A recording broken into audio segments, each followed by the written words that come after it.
अगर आप चाहते हो कि आप ऐसे बनो या आपका बच्चा ऐसे बने तो आपको 5 बाल्टियों का कंसेप्ट समझना होगा। बड़ा मजेदार है ये। और इसमें स्टोरी टेलिंग मिलाई है मैंने ताकि आप जिंदगी भर याद रखें। इसे 5 घड़े भी कह सकते हैं, 5 बाल्टियां भी कह सकते हैं। बहुत ध्यान से सुनना मैं क्या बता। लेकिन ये जो बाल्टियां हैं ना, एक साइज की नहीं है। ये बाल्टियां एक बहुत बड़ी है, फिर एक उससे छोटी है, फिर एक उससे और छोटी है, फिर एक और छोटी, फिर एक और छोटी, ऐसी 5 बाल्टियां। आपके करियर, आपके बिजनेस, आपकी सोचने की ताकत को बदल रहा हूँ। बहुत सारे बच्चे बैठे हैं इसलिए बाल्टियों में से बता रहा हूँ, स्टोरी टेलिंग मिला के। ठीक है, इन 5 बाल्टियों पे ना आपको नाम लिखने हैं। लिख लीजिए। पहली चीज को कहते हैं नॉलेज।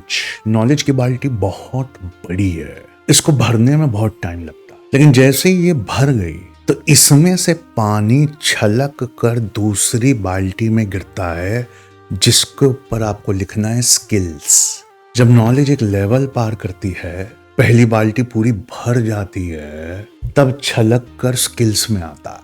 तो स्किल क्या है? दूसरी बाल्टी। ध्यान से सुनना। आपको मालूम है ना स्किल का क्या मतलब होता है? बचपन में ही पढ़ा हमने स्किल क्या है? नहीं, मैं आपको एक नया मतलब बता। स्किल का मतलब होता है अप्लाइड नॉलेज। पहले नॉलेज भरती है, फिर अप्लाइड नॉलेज की बाल्टी भरती है। अप्लाइड नॉलेज को हम आम भाषा में क्या कहते हैं? स्किल्स। बात समझ में आ गई? पहले एक बड़ी बाल्टी है, वो पूरी भरेगी, फिर उसमें से पानी छलक कर गिरेगा सेकंड वाली में, हम उसको क्या कहते हैं? स्किल्स। जैसे ही स्किल में पानी गिरने लगता है, लोग आपको ना तौलना शुरू कर देते हैं। Is he professionally very valuable? क्या ये इंसान प्रोफेशनली बहुत वैल्यूएबल है? क्या ये इंसान वाकई जानता है और जानने के अलावा एक्सपेरिमेंट करके कुछ नया नया ट्राई करता है? Is he professionally very valuable? क्या ये बहुत काम आ सकता है? क्या ये सच्चा इंसान है? क्या ये बहुत अच्छा है? क्या वाकई इसकी नॉलेज ऐसी है? क्या ये स्किल्स इसने अपने अंदर डेवलप कर ली है? अब लोग उसके करीब आते हैं। जैसे ही लोग उसके करीब आते हैं, दूसरी बाल्टी भरने के बाद, तो उसमें से छलक कर तीसरी बाल्टी में गिरता है। लोगों के करीब आने को हम नेटवर्क कहते हैं। पहली बाल्टी एजुकेशन, नॉलेज, वो भर गई तो छलक के गिरेगा स्किल्स में। वो भर गई तो छलकेगा, तो छलकने के वक्त बहुत सारे लोग आपके चारों तरफ इकट्ठे हो जाए, तो लोगों के इकट्ठा होने को हम कहते हैं नेटवर्क। और वो नेटवर्क वाले मालूम है क्या करते हैं? सिर्फ चुपचाप तमाशा देख। अरे वाह यार, बहुत अच्छा है, वेरी गुड वेरी गुड, हाँ इतना अच्छा भी नहीं, वेरी गुड वेरी गुड। और जैसे ही वो आप उनको वैल्यूएबल लगने लगते हैं, वो लोग आपके लिए बहुत सारे दरवाजे खुलवाने लगते हैं। चौथी बाल्टी दरवाजा खुलवाने वाली, उसको कहते हैं रिसोर्सेस। ये रिसोर्सेस आप खुद से नहीं पा सकते। एक इंसान के पास कितने रिसोर्सेस होते हैं? बहुत कम। और मेरे जैसा इंसान रहे तो उसको चार्ज करना चाहिए आज रात का कम से कम 10,000 रुपया, 20,000 रुपया, पर अल्लाह के लिए 3 महीने का 2700, 3200 चार्ज करते हैं। आप सब लोग उससे गुजर चुके हैं, इसीलिए आज यहाँ जमा है। वहां जो वादे थे वो झूठे नहीं थे, इसलिए आज रात को जमा है। ऐसे ही है ना? रिसोर्सेस नेटवर्क की बाल्टी वाले लोग ही खुलवा सकते हैं, वही घड़े वाले लोग खुलवा सकते हैं, और कोई नहीं खुलवा सकता। अब जब आपके पास बेतहाशा रिसोर्सेस हैं, कभी ना खत्म होने वाले रिसोर्सेस हैं, अगर आप दोनों हाथ से लुटाएं तो भी ना खत्म हो ऐसे रिसोर्सेस हैं, उसके बावजूद आप डिसिप्लिन्ड हैं, पाई सोच समझ के लगा रहे हैं, लोगों को मुनाफा कमा के दे रहे हैं, इसे कहते हैं रिसोर्सेस की बाल्टी में से छलक के आखिरी बाल्टी में गिरना। इसे कहते हैं रेपुटेशन। हमसे गड़बड़ क्या हो रही है? हमारे बच्चों की काउंसलिंग किसी ने गलत कर दी है। बाल्टी नंबर 3 नेटवर्किंग, बाल्टी नंबर 4 अब पापा आप मेरे बिजनेस में पैसे लगाओ, रिसोर्सेस। और बाल्टी नंबर 5 देखा मेरी कितनी इज्जत है, रेपुटेशन। हम सीधा इन बाल्टियों को भरने की कोशिश कर रहे हैं। ये बाल्टियां आप सीधी नहीं भर सकते। एक बाल्टी से पानी छलक कर दूसरी में आता है, तो सबसे पहले कौन सी भरनी है? नॉलेज। वहां से छलक कर किस में गिरेगा? स्किल्स। वहां से छलक कर किस में गिरेगा? ओ यू आर प्रोफेशनली वैल्यूएबल, मुझसे आके ऑफिस में मिलना कल। एक काम करो ना, तुम मुझे अपना प्रस्ताव बताओ, मैं सुनने को तैयार हूं। नेटवर्क। उससे छलक के किस में गिरता है? दरवाजे खुलते हैं, रिसोर्सेस। उससे छलक के किस में गिरता है? रेपुटेशन। स्टार्टअप नेशन आने वाला है 4.0। इस बार के स्टार्टअप नेशन की खास बात है, हर बिजनेस 2025-26 में से लेकर 2030 तक कौन कौन से बिजनेसेस आएंगे, हर हफ्ते डिस्कस करने वाले हम। हर हफ्ते बहुत गहन अध्ययन।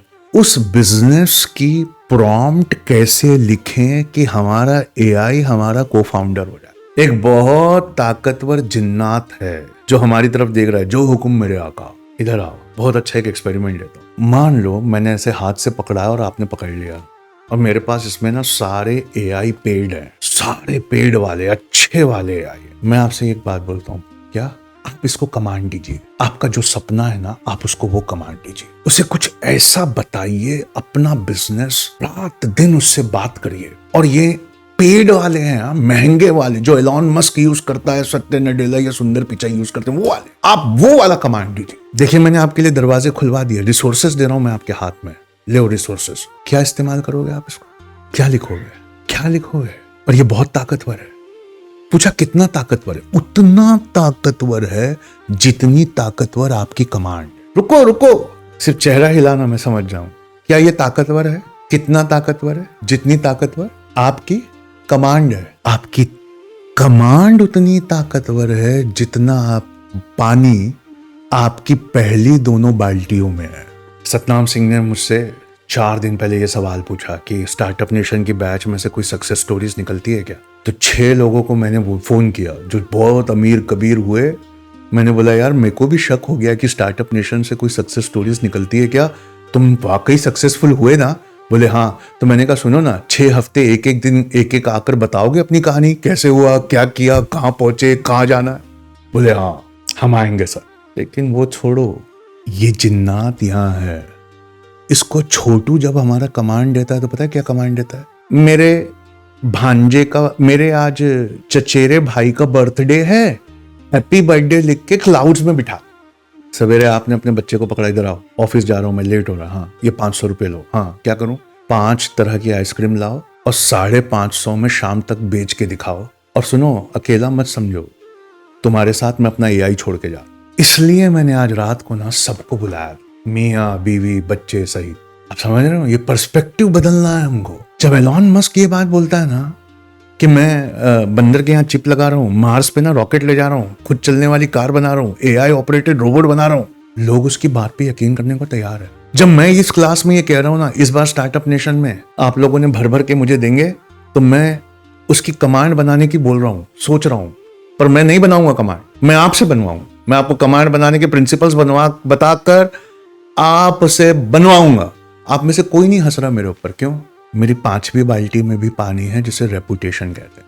इधर देखो मेरी तरफ, एक बहुत अच्छी बात बताऊं, जितने बड़े वालिद लोग हैं ना, थोड़ा झुको मेरी तरफ और आप ही यकीन करोगे जो मैं बोलने जा रहा हूं अगली बात। नहीं, तीसरी बाल्टी को क्या थी? तीसरी बाल्टी थी स्किल्स, उसके बाद नेटवर्किंग, नेटवर्क, रिसोर्सेस और रेपुटेशन। एक बार मेरे साथ रिपीट करना, तीसरी बाल्टी नेटवर्क, रिसोर्सेस, रेपुटेशन। जिंदगी में 4-5 बार छीन लिए जाते हैं, 2 बाल्टी जो कोई नहीं छीन पाता वो पहली 2 ही है। क्यों? ये दर्द यहां बैठे हर बाप को पता है। हम में से हर बाप 2 से 3 बार कंगाल हो चुका है। क्यों? जिसकी जितनी उम्र है वो उतनी बार बर्बाद हुआ। तो फिर वापस कैसे आए सर? वापस वही आता है जिसकी पहली 2 बाल्टियों में पानी है। ए ले जाओ रे, मेरी तीसरी, चौथी, 5वीं बाल्टी उठाकर लेके जाओ, ले जाओ, लूट लो। मेरी पहली और दूसरी वाली में इतना पानी है ना, मैं अगली 3 फिर खड़ी कर लूंगा।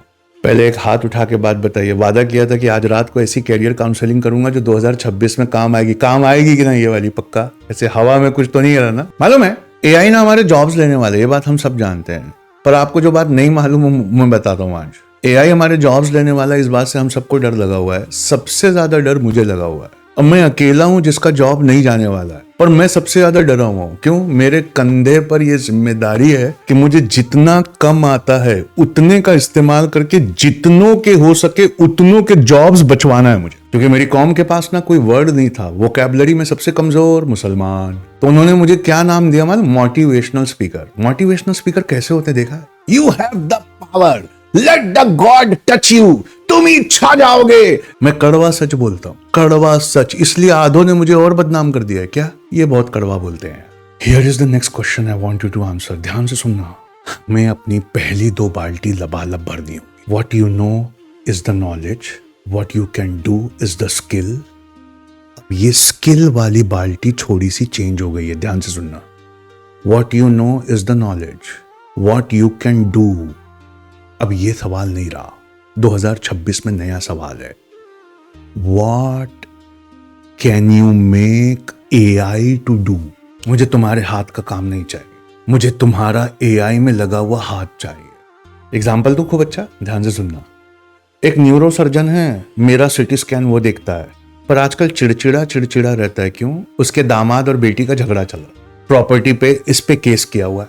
पर घबराने की बात नहीं है। क्यों? ये पहला डॉक्टर है न्यूरो सर्जन जो AI से CT स्कैन पर ध्यान देता है। हम गए, दिल्ली में इतना प्रदूषण है, पॉल्यूशन की वजह से मेरी वाइफ को पूरे वक्त सर में दर्द हो रहा है। मैं इतना घबरा गया कि मैंने डॉक्टर से फोर्स किया, आदिल साहब आए हुए हैं, कि मुझे ना ब्रेन का CT स्कैन करवाना है, क्यों पूरे वक्त दर्द होता है। उन्होंने बोला करवा लो। हम गए, पैसे भरे, CT स्कैन हुआ। तो अब हम मियाँ बीवी, इंडियन, एशियन, हमने उन डॉक्टर को पटा के बोला, डॉक्टर साहब रिपोर्ट तो 24 घंटे में आएगी ना, एक काम कर दो ना, थोड़ा सा सिर्फ इनिशियल ओपिनियन देखकर बता दो ना कैसा है। डॉक्टर साहब ने बोला अच्छा एक काम करिए, आप 1 घंटा बैठिए, मैं देखता हूँ। अब 1 घंटा बैठ नहीं सकते थे, बच्चे छोड़ के गए थे। मैंने बोला कोई बात नहीं, फिल्म है तुम्हारे पास? बोले हाँ, फिल्म दे दिया इन्होंने। फिल्म ले लिया हमने। मैंने गाड़ी को, ड्राइवर को बोला अभी चलाना मत यार, मैं अपना कैमरा पकड़ रहा हूँ। मैंने कैमरा पकड़ा, फोटो खींची CT स्कैन की, ChatGPT को दिया और मैंने बोला आप बता सकते हो क्या कि कुछ गड़बड़ तो नहीं है ना। ChatGPT ने मेरे को इतना लंबा भाषण दिया कि मुझसे मत पूछिए, मैं रॉन्ग हो सकता हूँ, डॉक्टर के पास जाइए, डॉक्टर का इंतजार करिए। मैंने कहा प्लीज आप बस इतना बता दो कि पढ़ सकते हो कि नहीं। उसने पूरा पढ़ के मुझसे कहता है ना ट्यूमर है, ना किसी और तरह का कोई डर है, सब कुछ हेल्दी है, प्रदूषण की वजह से साइनोसाइटिस है। 6:15 बजे घर पहुंचे हम, रात के 11 बजे रिपोर्ट आई, उसमें लिखा हुआ था सब कुछ हेल्दी है, सब कुछ नॉर्मल है, प्रदूषण की वजह से साइनोसाइटिस। इसका मतलब नहीं समझे आप एंटरप्रेन्योर हैं, करियर बना रहे हैं, मुझे उससे कोई मतलब नहीं। आप AI कितना पावरफुल यूज कर रहे हैं, और AI उतना पावरफुल है जितनी पावरफुल आपकी कमांड है, और आपकी कमांड उतनी पावरफुल है जितना आपकी पहली बाल्टी में पानी है और आपकी दूसरी बाल्टी में पानी है। एक नज़ारा दिखाने जा रहा हूं अपनी नज़रों से, कोई बुरा नहीं मानेगा। कल रात को किसी ने मुझे फ़ोन किया है 1 बजे, और इतना डांटा है, वो भी यहीं बैठा है, इतना डांटा है उसने मुझे कि 4 बज गए मुझे सोते सोते। क्यों? मैंने इरफान खान का एक्टिंग का एक वीडियो दिखा दिया था कि एक्टिंग इसको बोलते हैं। उस बात पे नाराज हो गए, तुम दरूद क्यों पढ़ते हो, अल्लाह का नाम क्यों लेते हो। मैं उनको इतना मानता हूँ, उनकी इस डांट को मैंने सर आंखों पे ले लिया तो मुझे 4 बजे रात तक नींद नहीं आई। मैं उनको छोड़ नहीं सकता, वो मेरे बेस्ट फ्रेंड है, इसलिए उनकी डांट मैंने बहुत दिल से लगा ली, मुझे नींद नहीं आई रात। और एक नजारा दिखाने जा रहा हूँ, 2026 से एक झरना गिरेगा। सतनाम भाई, 2026 से एक झरना गिरेगा, झरझर झरझर झरझर झरझर, खूब पानी, खूब। कितना पानी मैं लिख के लाया हूँ, ध्यान से सुनना क्या लिखा है मैंने।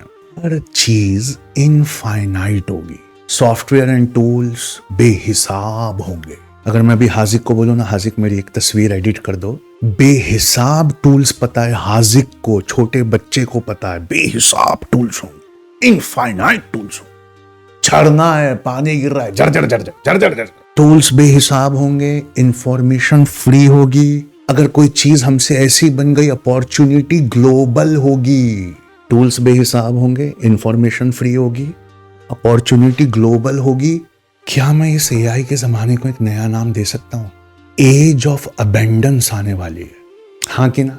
कैसा भी काम हम अपने मोबाइल से कर लेंगे, हाँ कि ना? अरे हाँ कि ना? क्या हम एज ऑफ अबेंडेंस में पैर रखने वाले हैं? इस एज में सब मिलेगा, पर पॉवर्टी ऑफ ह्यूमन बींग्स होगी।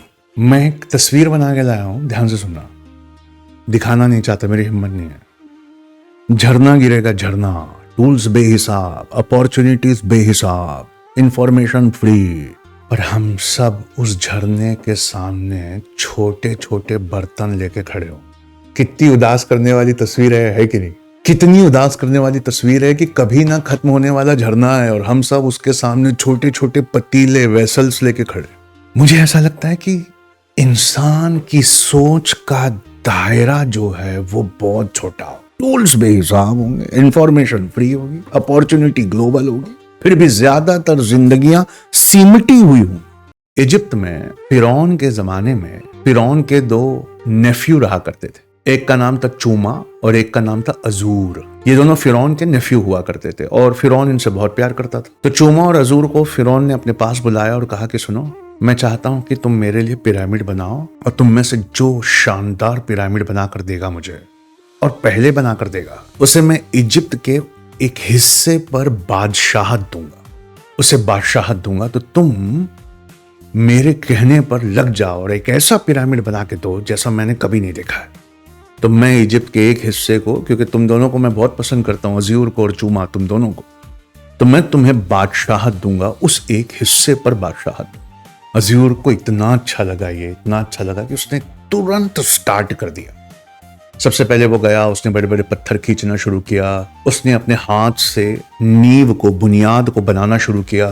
गांव वाले जमा होते हैं, उसके शरीर का बड़ा आकार देखते, उसकी रात दिन की मेहनत देखते, तारीफ करते। उसने अपनी नींव को बड़ा साफ बनाया, बड़ा मजबूत बनाया, नींव दिखने लगी, वो ऐसा लग रहा था कि ये जीत जाएगा। लेकिन चूमा अभी तक उसने कोई काम नहीं शुरू किया। उसे जो जमीन का हिस्सा दिया गया था वो बिल्कुल खाली था, उस पे ना पत्थर थे, ना फाउंडेशन थे, ना कोई प्रोग्रेस थी। अज़ूर रात दिन मेहनत करके खुश हो रहा था कि चूमा ने अभी तक काम नहीं शुरू किया, वो और मेहनत करता। लेकिन एक दिन 3-4 महीने के बाद अज़ूर को ये लगा, यार ये क्या हो रहा है यार, चूमा कुछ कर क्यों नहीं रहा। तो अज़ूर हैरान होकर चूमा के घर उससे मिलने गया। अब यहां से सुनना, बड़ी जबरदस्त करियर काउंसलिंग करने जा। तो उसने कहा कि चूमा, तुम साइट पे नहीं आते, तुम्हारी जगह काम नहीं हो रहा है, और ये क्या है, तुम इतना बड़ा क्या बना रहे हो। तो ये कहता है, भाई इसको मशीन कहते हैं, मैं मशीन बना रहा हूं। अरे ये मशीन क्या करती है।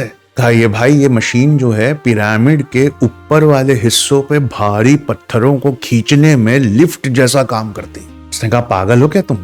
वादा क्या किया है फिरौन ने। फिरौन ने वादा ये किया है फराओ ने कि जो पहले बना कर दे तो तुम्हें काम शुरू करना चाहिए, तुम बेवकूफ हो क्या। उसने कहा, कोई बात नहीं, तुम जाओ, तुमको जैसे काम करना है तुम वैसे करो, मैं ऐसे काम करूं। साहब ये हुआ कि लगभग 30% पिरामिड अज़ूर का बन गया, चूमा का शुरू भी नहीं हुआ। फिर चूमा एक दिन आया साहब, तब तक आधा पहुंच गए थे अज़ूर। लेकिन अज़ूर पिछले 1 साल से इस कदर मेहनत कर रहे थे, इतने बड़े बड़े पत्थरों को खींच रहे थे कि अज़ूर अब थक गए थे और उनका काम अब स्लो होने लगा था और उनका मन नहीं लगने लगा और उनके अंदर एक बर्नआउट की फीलिंग आने लगी थी कि बस मुझसे अब और नहीं होगा। उस समय चूमा साहब ने अपनी नींव खोद कर वहां पर उस मशीन को लगाया और पत्थरों को खींचना शुरू किया। जैसे ही उन्होंने इस पत्थरों को खींचना शुरू किया और एक के ऊपर एक रखना शुरू किया, अज़ूर बहुत जोर से हंसे कि अब ये क्या कर पाएगा। लेकिन देखते ही देखते उस मशीन की मदद से, जिस काम को करने के लिए अज़ूर को 1.5 साल लगे थे, चूमा ने वो 3 महीने में वहां तक वो पहुंच गए। उन्होंने कर दिया। और करने के बाद 3 महीने के बाद उन्होंने क्या किया कि बची हुए उसको लगाने के लिए तब तक एक मशीन और तैयार कर ली और दोनों मशीन लगाकर बचा हुआ काम जो पिरामिड का था, जिसको अभी 1-1.5 साल और लगने चाहिए थे, उन्होंने अगले 2 महीने में खत्म कर दिया। उन्होंने पिरामिड बनाकर फिरौन को दे दिया। फिरौन ने उनसे कहा कि वाह, ये है ना तरीका, मैं तुम्हें इजिप्ट के ईस्टर्न हिस्से की बादशाहत देता हूं, तुम वहां मेरे शहजादे बनकर राज करोगे।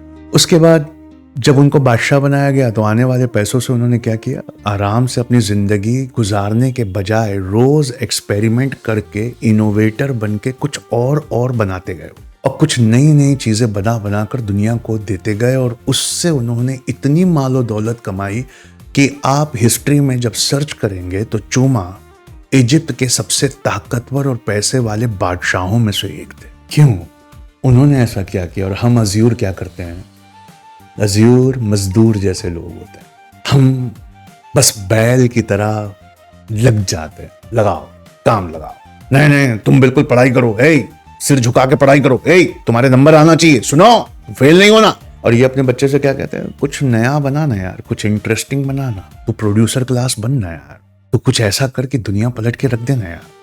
हम कहते हैं देख यूनिवर्सिटी टॉप करना है इस बार, नीट निकालना है इस बार, IAS में रैंक आना चाहिए। ये कहते हैं कि प्रोड्यूसर की तरह सोच, कंज्यूमर की तरह मत सोच।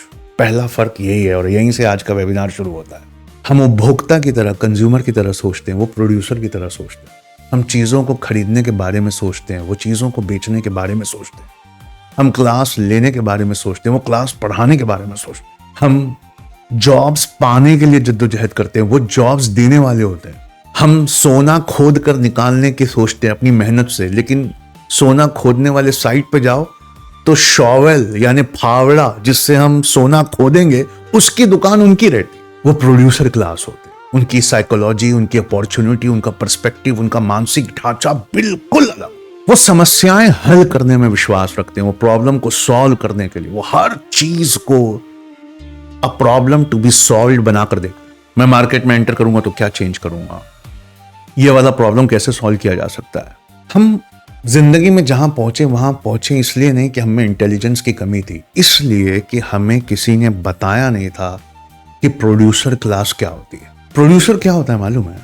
वो मार्केट के रूल्स बनाता है। कंज्यूमर क्या होता है मालूम है? उन रूल्स को फॉलो करता है। आपका मार्केट है, उसमें कपड़ा बेचना है, अमेज़न के रूल्स चलेंगे। अब आपको बनाना है तो आप मिंत्रा बनाओ, आपको बनाना है, आपको जो बनाना है वो आप बनाओ, लेकिन हमको कॉपी करना पड़े। हम मार्केट के रूल्स डिफाइन करें, ये प्रोड्यूसर क्लास करती है। उपभोक्ता, उनका काम है मानना, मानते रहो भाई।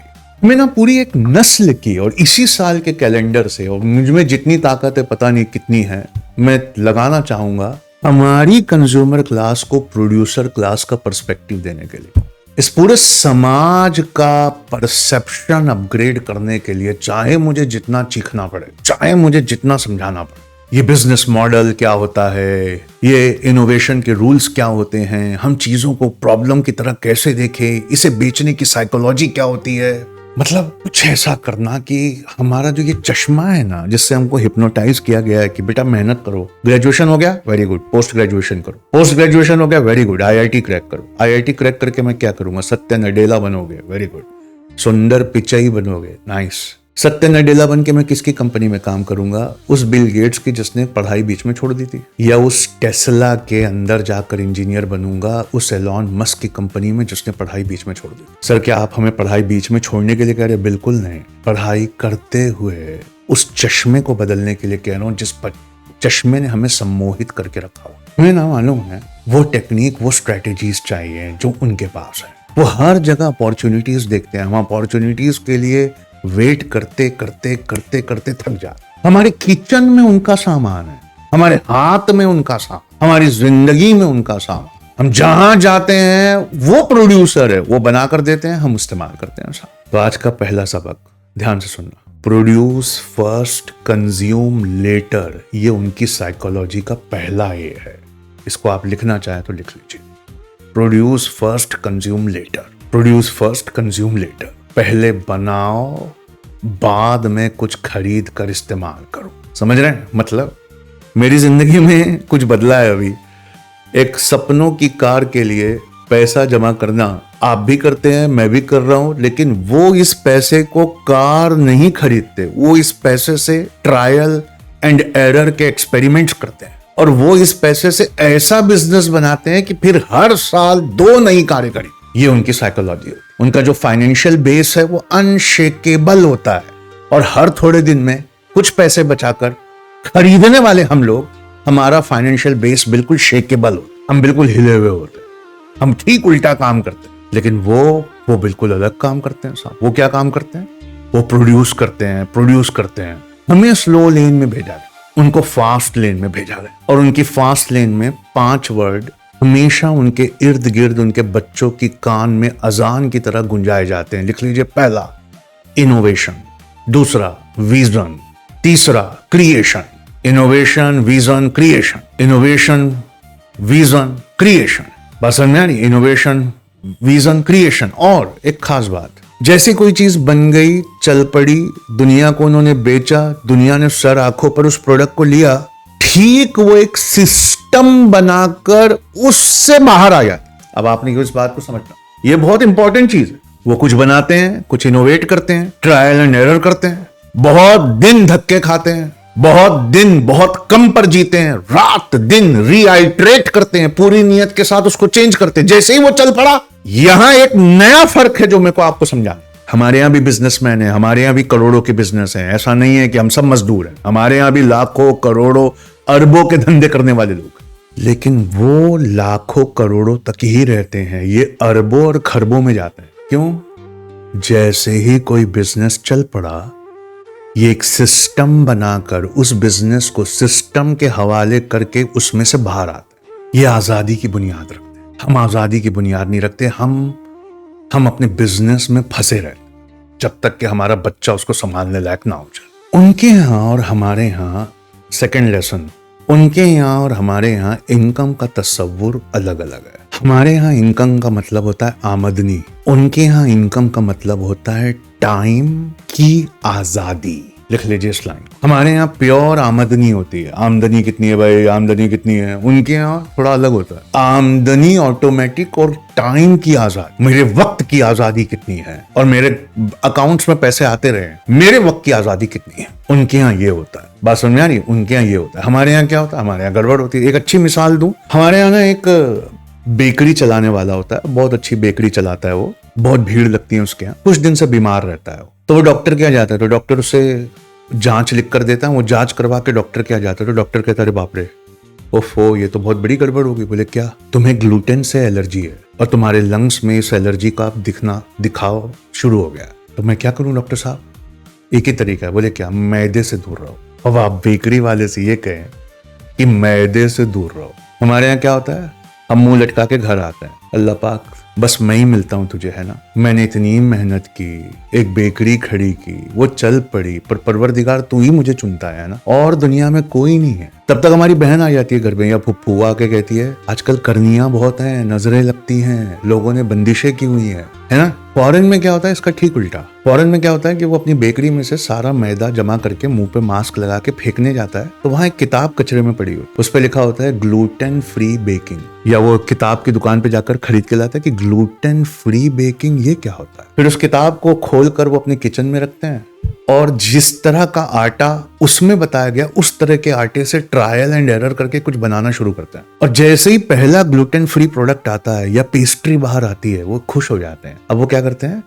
गूगल पे जाकर ऐड करते हैं कि न्यूयॉर्क की या वर्जीनिया की, टेक्सास में या इंग्लैंड की पहली ग्लूटेन फ्री बेकरी। अगले दिन उनके यहाँ पता है क्या होता है? एक लंबी लाइन खड़ी होती है और लंबी लाइन वाले एक कह रहा होता है इसमें पिस्ताशियो डाल देना, मेरे वाले में काजू डालना, सुनो मेरे वाले में बादाम डालना। तो फिर वो अकल लगाते हैं और कहते हैं एक काम करें क्या? बोले क्या? एक ऐप बनाते हैं जिसमें अपनी अपनी पेस्ट्री आप लोग डिजाइन करो, जैसे ही सबमिट का बटन दबाओगे हम आपको डिलीवर करवा दें। आप एटीट्यूड और पर्सपेक्टिव में फर्क देखो। हमारे हम क्या करते हैं? ओ जी बाबूजी, मुझे वाहेगुरु ने इसलिए चुना था, वो चला गया, मैं कुछ और नहीं करना चाहता, कुछ भी गौर कर लूंगा, मैं जी लूंगा कैसे भी, अल्लाह ने मुझ पर ही मुसीबतें भेजी है। नहीं भेजी, तुम्हारा एटीट्यूड तुम्हारी मुसीबत, तुम्हारा एटीट्यूड। तुमने एंटरप्रेन्योरशिप का वो चश्मा लगाया नहीं है, वो वेल्थ क्रिएशन के नए जो पर्सपेक्टिव्स हैं वो तुम्हारे पास नहीं है। हमें आज रात को पहला वादा करना है आपको मुझसे कि आज से जो अपने बच्चे की परवरिश पर आप ध्यान देंगे या खुद अपने करियर के बारे में सोचेंगे, तो उसे प्रोड्यूसर क्लास के चश्मे या एंटरप्रेन्योरल क्लास के चश्मे से देखेंगे। कई ये वादा करते हैं कि नहीं करते? और अगर आप ये वादा नहीं करते हैं तो एक बात याद रखना, मालूम है क्या? आपके बच्चे को कोई जॉब मिलने वाला नहीं, क्योंकि बस 2026 का दिसंबर आखिरी है। 2027 के दिसंबर में सब कुछ इतना बदल जाएगा कि यही दुनिया हमसे पहचानी नहीं आई। वो अपने मौकों को इंजीनियर करते हैं, वो अपने मौकों को इंजीनियर करते हैं, वो उसमें 1000 घंटे लगाते हैं, वो हर बार पूरी नीयत से उसमें कुछ बदलते हैं और वो फिर सिस्टम बनाते हैं ऐसे कि जब वो सोए रहते हैं तो लोग अपनी पेस्ट्री को डिजाइन करके छोड़ देते हैं, सवेरे एक ओवन उन्हें कुक करके निकाल देता है, फिर डिलीवरी बॉय आके वहां से उठा लेता है। इनका काम उसमें मिनिमल होता है, वो सोते हुए भी पैसा कमाते और फिर उनको ऑफर पे ऑफर आते। क्या सुनिए ना, बोले क्या? हमारे ऑस्ट्रेलिया में बहुत ज्यादा लोगों को ग्लूटेन से डिफिकल्टी है, तो क्या आप हमें ऑस्ट्रेलिया में अपनी फ्रेंचाइजी देंगे? सुनिए ना, हमारे दिल्ली में खोलेंगे और मुनाफे पे मुनाफा बढ़ता जाता है। ये एटीट्यूड का डिफरेंस। आज आपको फिर मुझसे दूसरा वादा करना होगा, हाथ उठा के बताना, पहले सुन लो। वक्त की आजादी असली दौलत। दौलत सिर्फ पैसों में मत आका करिए, अपनी आजादी से भी आका करिए। तीसरा, वो ट्रेडिशनल बेकरी जैसे धंधों में वैल्यू क्रिएट करते हैं, हमें भी वैल्यू क्रिएटर बनना हो। चौथा, प्रोड्यूस पहले करो, कंज्यूम बाद में करो। कुछ भी लेने से पहले जो पाई पाई जोड़ते हो ना आप, अगली अच्छी गाड़ी, अगला अच्छा फ्लैट, इस एटीट्यूड को अल्लाह के वास्ते छोड़ दीजिए। चौथी बात ध्यान से सुनिए, पाई पाई इकट्ठा करिए, अगली अच्छी गाड़ी या अगला अच्छे फ्लैट से पहले अगला अच्छा बिजनेस खोलिए। वो बिजनेस पलट कर आपको इतनी गाड़ियां और इतने फ्लैट देगा कि आपकी गिनती खत्म हो जाए। एक किताब आती है, मैं आपको रिफर करता हूं, उसको आप पढ़ना कभी, richest man in Babylon, Baghdad का सबसे अमीर आदमी। उसमें वो एक फॉर्मूला दिया हुआ है। पहले वो एक पेड़ लगाते हैं, फिर उसके फल आते हैं, उन फलों को नहीं खाते, उन फलों को फिर से वो ग्रो करके और पेड़ लगाते हैं, फिर उसके फल आते हैं, फिर वो उन फलों को भी नहीं खाते, फिर उसको ग्रो करके और पेड़ लगाते हैं। जैसे ही तीसरी पीढ़ी पेड़ों की लगाते हैं, उनके घर कभी फल आना बंद ही नहीं होते। अब वो फल कैसे लगाते हैं, ध्यान से सुनना। 2026 का 5वां फॉर्मूला। पहली जो किस्म लगाई वो इस मौसम की, इससे जो फल आए उनको बाजार में बेचकर वो गुठली लाई जो किसी और मौसम में फल देती है, उसको लगाए, फिर वो फल बड़े हुए तो उससे फिर से वही गुठली नहीं लगाई, बाजार में बेचकर फिर वो गुठली लाई जो तीसरे मौसम में फल देती है।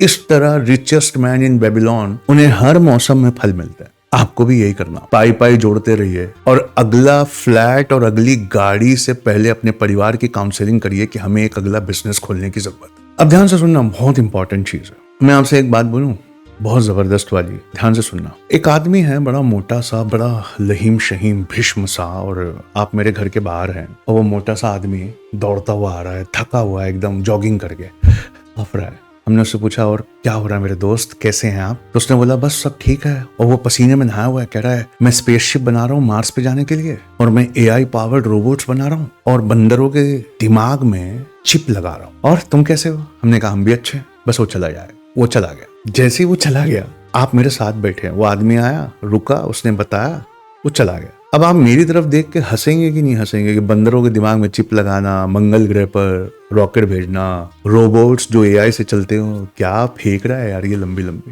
लेकिन आप जैसे जब हंस रहे हैं तो मैंने कहा, तुमने पहचाना नहीं वो कौन था? बोले कौन? वो एलॉन मस्क था। क्या है? बोले हाँ। आपके चेहरे की हंसी एकदम बंद हो जाएगी। आज का ना 5वां लेसन याद रखना।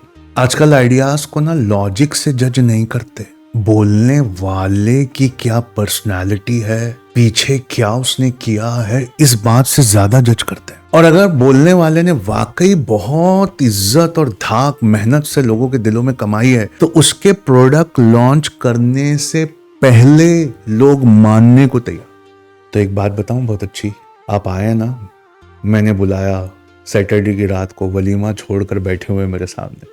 आप मुझसे इतनी मोहब्बत करते हैं इसलिए आपको बहुत मोहब्बत वाली बात बता रहा हूँ, ध्यान से सुनना। कोई और बुलाता तो हम नहीं जाते। अगर मैं इस तरह का सेमिनार वेबिनार करने वाला रहता ना, you have the power, you can do it, चलो उठो, let the power of God touch you, आप बोलते हैं आपको मालूम है नहीं यार, सैटरडे की रात है, समीर भाई ने बुलाया है, दबा के रिसर्चेस आएंगी, देखने का पर्सपेक्टिव, नजरिया बदल जाएगा। ध्यान से सुनना, idea is not judged, idea is judged not by logic anymore, rather the weight of the person who is speaking.